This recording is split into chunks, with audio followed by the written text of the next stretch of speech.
What is up, guys? Welcome to another video. This is take two. I realized I was recording in some really crappy quality the first time, so hopefully I'll be able to consolidate my thoughts down into even a shorter video than I had before. But obviously from the title and the camera angle you can tell this is a review over the Razer BlackWidow keyboard. I've had this thing for about a year now, maybe even a little bit more. I'll have to go look at my Amazon order when I actually did get it.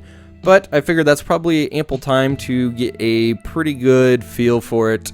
And form a pretty solid opinion.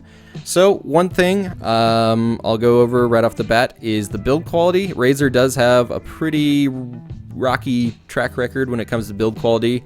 Obviously I used the Razer Death Adder mouse. I love it, never had a problem.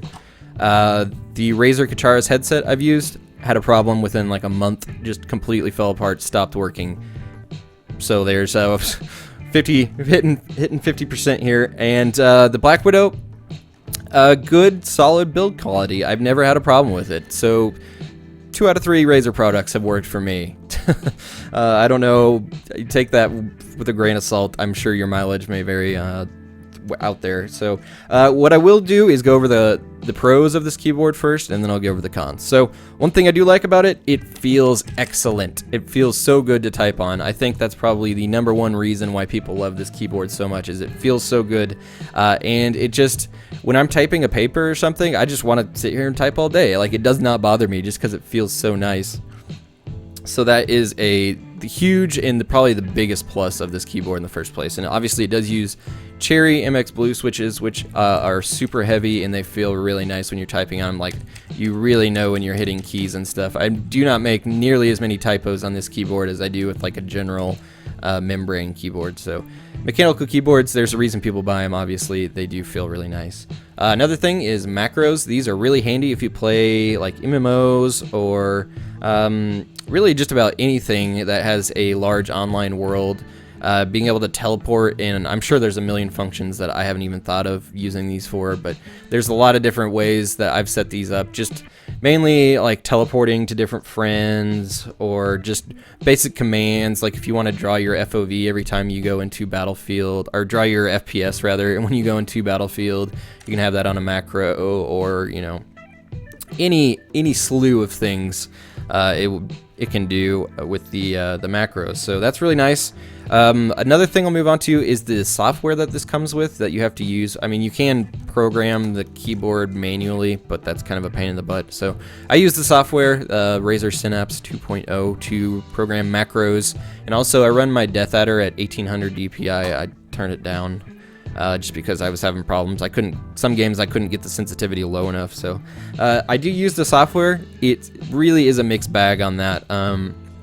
It's really easy to use as far as software goes, and setting up macros and changing DPIs and stuff. It's really simple, but I also have to be online all the time. Like, it's SimCity version of software. You have to have an account and link that account, and it will automatically go to the cloud and download your settings every time you restart your computer. So it's kind of ridiculous, really, that they couldn't save that locally. Maybe there is a way around that, but I haven't found one. So that's kind of annoying, but not a huge deal if you're someone like me that's online every time they start their computer. Anyway, not a huge deal, but if you're trying to mess with your computer, like I suppose if you're doing a fresh install of Windows and you didn't have your internet up and running and everything, then this keyboard might give you fits without the software running. So that kind of sucks, but is what it is. Build quality, like I said, is decent. This is the bare bones version of this keyboard. It doesn't have any backlights or anything like that. This little bit down here does light up, but obviously it's not plugged in right now. So those are the pros, I would say, and obviously people do buy mechanical keyboards for the feel, so that's probably the majority of the pro that's on this keyboard. The cons, I should say, the #1 con that comes along with the great feel is the loud noises. This thing is stinking loud, and it's why I stopped using it just recently. So obviously I do gameplay commentaries and whatnot, and if you're just playing, no friends, sorry, didn't mean, that sounded really demeaning. If you're not playing with friends, if you're just playing like a single player game or something like that, this keyboard is great for that. If you're just typing papers and your roommates don't mind, this is a great keyboard for that. But if you are on Skype calls and TeamSpeak and stuff like that all the time, or just recording live commentary, this thing is going to come through your microphone. I've used it with my condenser microphone. Obviously, that mic picks up, the one I'm speaking through will pick up just about anything that's going on in my room. But I've also used it with headset microphones, and it still comes through really, really loud. So unfortunately, that's probably its biggest con. The next thing is the key rollover. I have had it lock up on me before, and that's just a problem mainly with USB keyboards in general.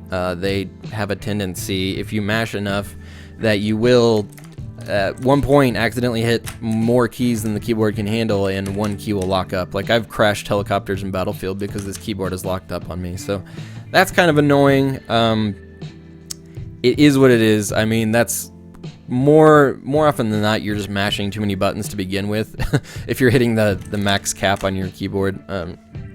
But I know in some games, you know, it is very, very possible, especially in something like StarCraft where they're doing crazy amounts of commands. This keyboard just flat out wouldn't work.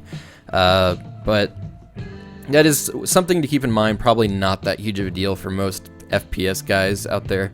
In just general typing, it's not a big deal. Another thing it does have are obviously the function keys here. So you have your media functions. You can change your brightness on the keyboard. There's 3 settings, I believe, and it has one that pulses. And then you have your disable Windows key, so that's nice.